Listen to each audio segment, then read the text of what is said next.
Texas Monthly. Hey, welcome to another episode of Viva Tejano, a Texas Monthly podcast about Tejano music told by the people who make it and live it. I'm your host, JB Sauceda. This week, I sat down with La Reina del Accordion, the queen of the accordion, Eva Ybarra. Eva is a luminary in Conjunto music, a self-taught multi-instrumental artist who's been playing the accordion for 7 decades. For all her talent, though, she's had to fight to get her music published, for reasons she'll get into, which include sexism and her refusal to play the way that anybody else wants her to play. She loves blues, jazz, and salsa, and it comes through in her music. Her live performances are thrilling, dynamic experiences, and she was even kind enough to get her accordion out and play a bit for us in the studio. All right, here's Eva Ybarra.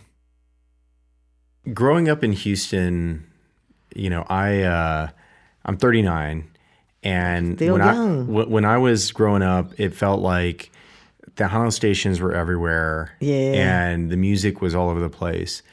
And as I got older, I kind of lost touch and lost what I describe as like my relationship with the music.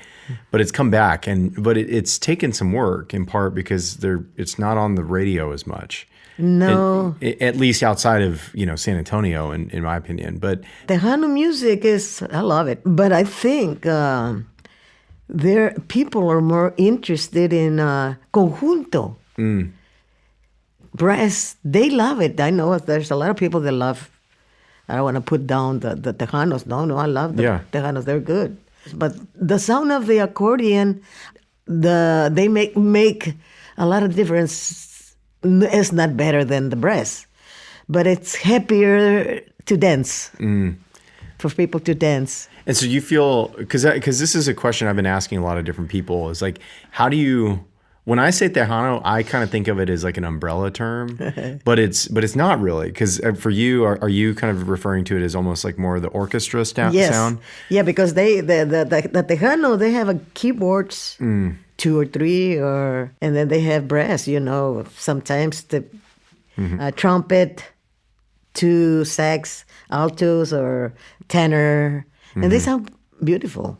I like the way it sounds. They play beautiful. It sounds almost like jazz music. And so what do you love about Conjunto? The Conjunto, the thing is I love more being progressive. I'm a progressive Conjunto. I can play traditional. I can play that. But the Conjunto, they play more traditional than I play different, a little bit different. It's progressive more, chords. Scales, a lot of scales, or pentatonics, chromatic scales. I do a lot of that. That's a little bit more out of the Conjunto. But I love to play more inverted chords. I play a lot of those, and chromatic. Do you feel like that the style that you play was well received when you started playing that way, or did you start out more traditionally? No, I think I started a little bit traditional, but when I was 4, I was in the cradle, sleeping in the cradle still. And my dad and my brothers, or my oldest brother and my dad, they were playing in the living room. I was sleeping, but I heard music, and I went to the living room, and my dad said, "Go back, sleep in your cradle." And I said, "No." I said, "Okay." I didn't go to sleep. I was looking to that. Back then was the knob was a little hole. The old door knob. So I was looking through that little hole there, watching my brother and my dad and my brother playing. I love music. It's in my blood. I'm music inclined. When I was like 10 years old, I didn't want to play traditional. I didn't like simple polkas. I didn't like that. No, when I was 10, I was watching other, my maestro, from the 45s that play difficult polka. Not easy. I don't like to play easy. I grew up like that. I don't know. That's me. You just wanted it to be harder. Yeah, I love difficult things. It's a bit of a tangent, but I mean, was it hard being A female Yeah. accordion player? You better believe it. Still is the same, and it's getting better, little bit better. But Is it the audiences or what is it? and it's not the audience; it's the industry. Because we're ladies, they care more about men. I don't want to put down all the industry here, but there's a lot of that they will hire more men than women. I had a hard time. How did you navigate that?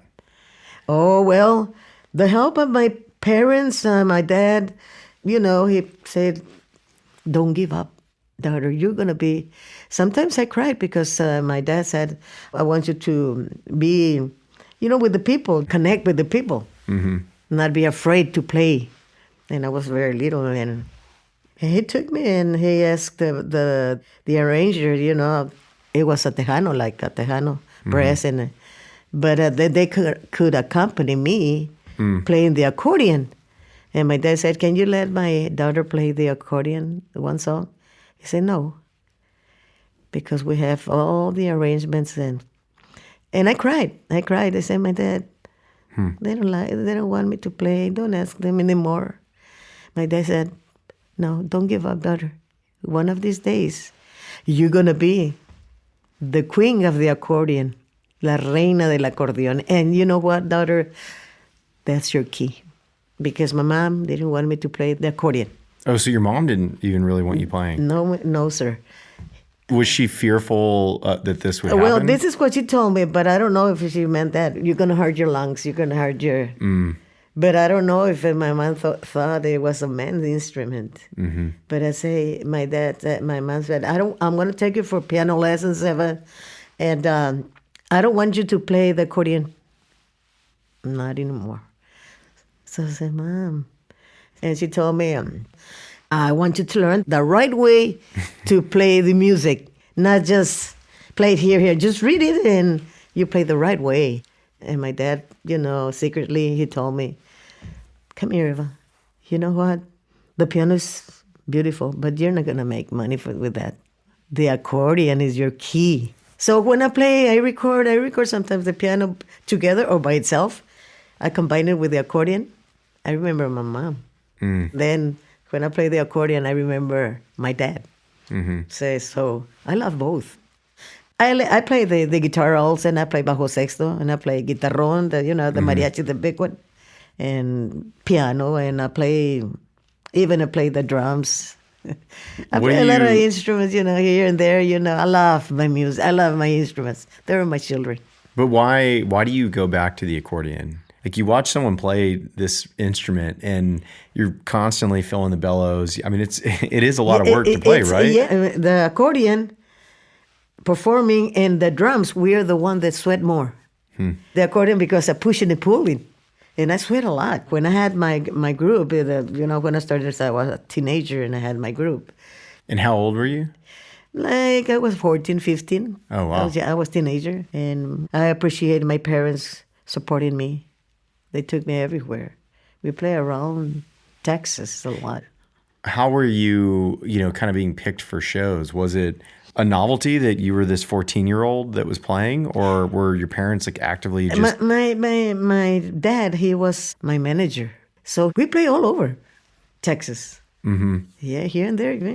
We make a lot of money. I mean, back then it was a lot of money. It was not expensive things. How big were the venues and the types of audiences that you were playing for? It was pretty big. Yeah, pretty big. Like 500 people.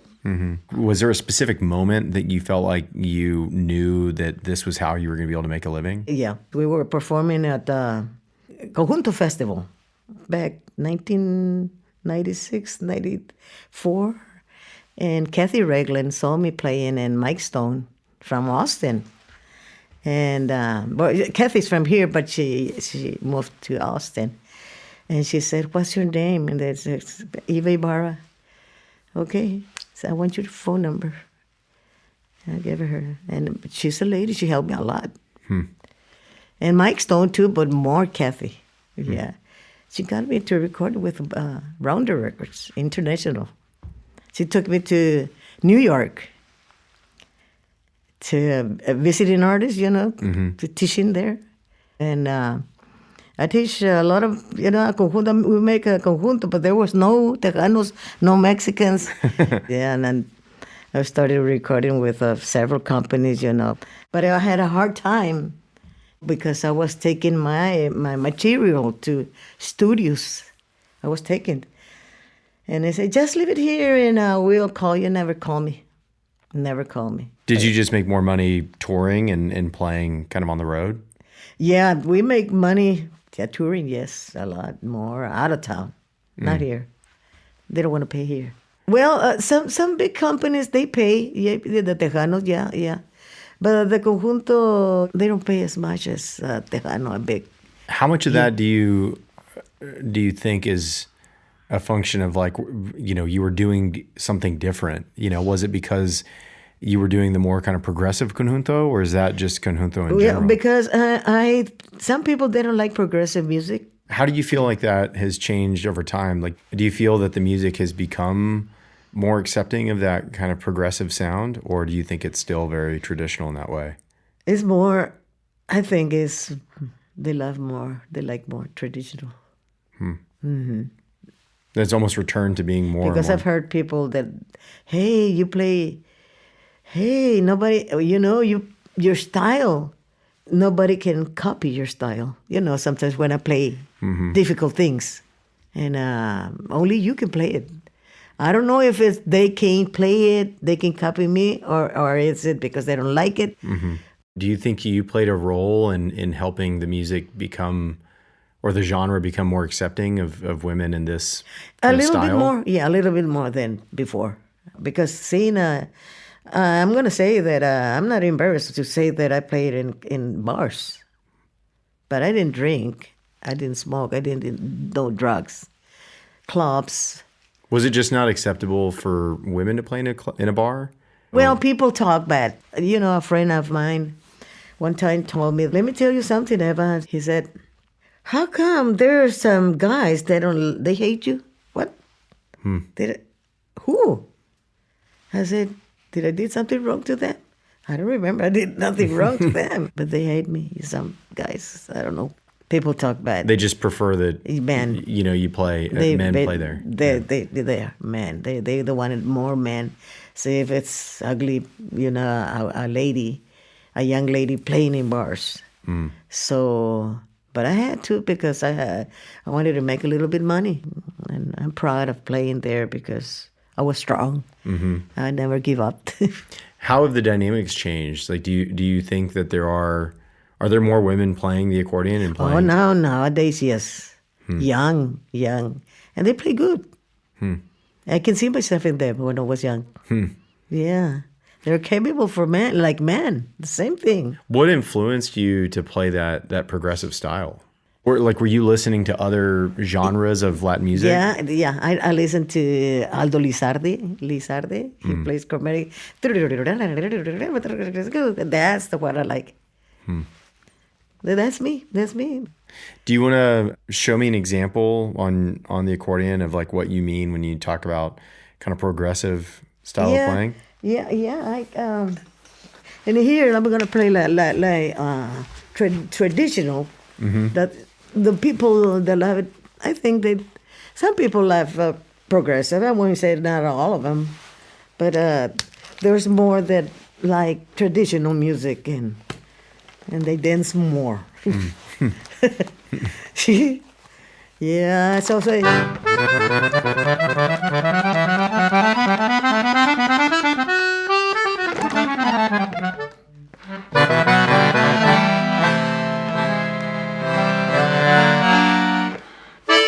Okay, they play, well, they're traditional. Like Viva Seguin, they play a lot. Tradition.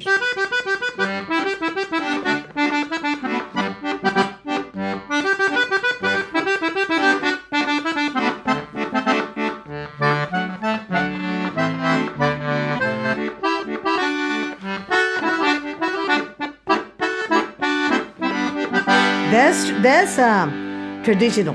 Oh, my style. This is my style.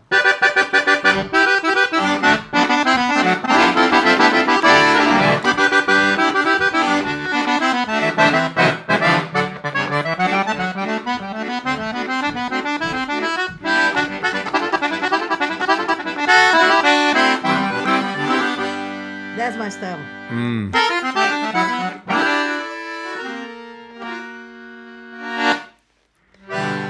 And so it's just a fuller kind of like, I mean, there's just a lot more going on. Yeah.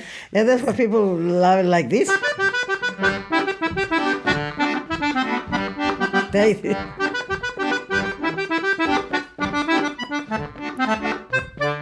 But I make a lot of it.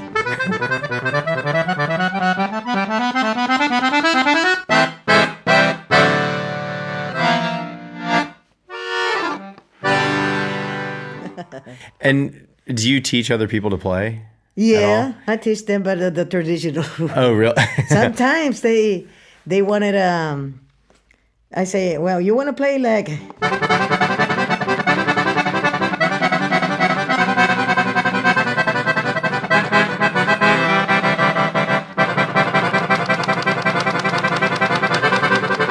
You have to, and the students didn't know how to do it. So I tell them, you do this. You go. Like that. And then, like that. You have to pick up your do it like that, and then move. See? But they have to pick it up so it would sound, and do this. The bellow. And pick up the head.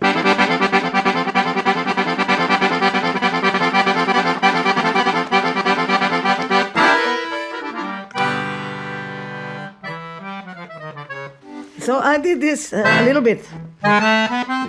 This is El Eco de Mi Voz is mine.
That's awesome. And I mean, that song, like, where did the inspiration for that come from? I was feeling like sad. Well, it's not that it's not sad, but Like melancholy? something like that. Yeah, melancholia or something that I feel like. So it all depends the way I feel. And when I was young, like I say, I played difficult too. I was like 9, and I played like a Monterey polka. Has a lot of changes. I played. I don't know who got it off. My dad played traditional the guitar. My mom sang and wrote some songs. I don't know, maybe third generation.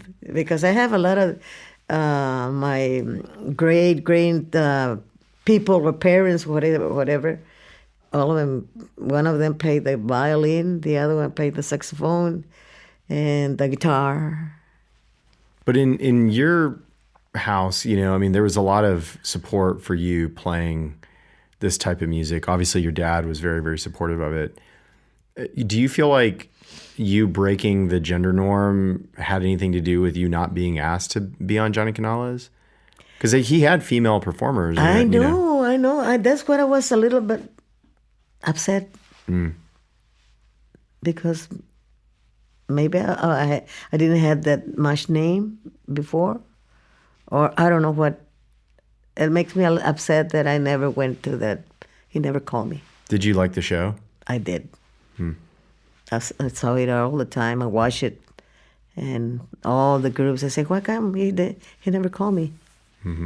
But I said, I don't know, because maybe I'm not that famous, or maybe they don't like my style. It made me think a lot of things.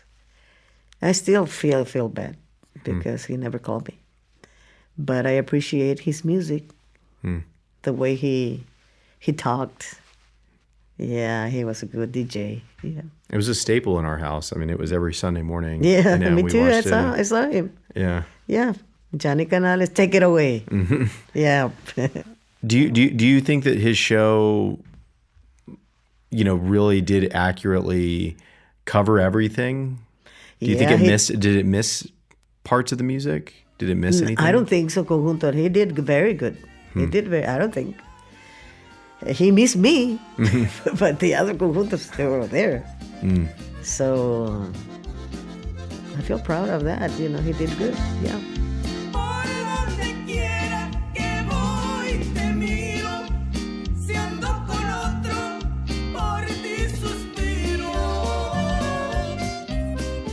One thing that I noticed is that a lot of bands kind of call themselves like JB and his band, or Lyle Lovett and his band. But, your band, you call it, Conjunto siempre para ustedes. Yeah. And it's like very directly and deliberately for the audience. Yeah. But the para ustedes is what sticks out. Yeah, we are Eva Ybarra y su conjunto siempre para ustedes. Yeah. But we belong to the people. Without the people, we're nobody. So is the name intended to kind of say like it's not for the musicians, it really is for the audience? You're going to do what they love? I do what people love. Sometimes I say, they like this song, they like this cumbia, they like this. I'm going to learn it and play for them. I want to, play for the people, not for me. Sometimes I play for me. What? I want to show off and I play for me. I was going to ask, when you're not playing music, what do you listen to? Every day I practice. Every day, the accordion, the bajo sexto, the bass, the guitarrón, the drums. Every day. You're just always playing music? Every day. Is there any point in your house, like when you're cooking or, hanging out on the back patio, that you're listening to something else? What do you listen to? You ain't going to like it, but maybe you're going to like it. It's jazz and blues and salsa. I hear polkas also. I learn polkas also, waltzes sometimes. Yeah. And I like this polka, and I say, I'm going to learn it. But I like, creative. I'm more creative. I make my polkas, my jazz, my whatever. I make them. When you think about like your career, have you had more of a desire to like go and reimagine older kind of classics in your style, or do you prefer writing new stuff yourself? I prefer writing. I prefer that. I prefer creating things to make my style, to people would know my style, leave my legacy. I don't want to copy. I can copy. Well, when we started, we copy a little bit. Maestros, our teachers were the records. I copied them. I started like that. But they said, I ain't gonna. So much of what I feel like is Conjunto and Tejano is like there are these standards that kind of keep getting reimagined every 10 to 15 years. Yeah. And you're saying you've always made a point to just kind of stay away from that and really just do your own thing. Yeah. But I still play somebody else's like songs, like Mi Golondrina. And but I do it my arrangement. I don't like to copy. I do my arrangement. And but that's me. I want people to know that that's my style. That not to copy because you're making them more famous. They're already out there. You want to be you. I want to be me.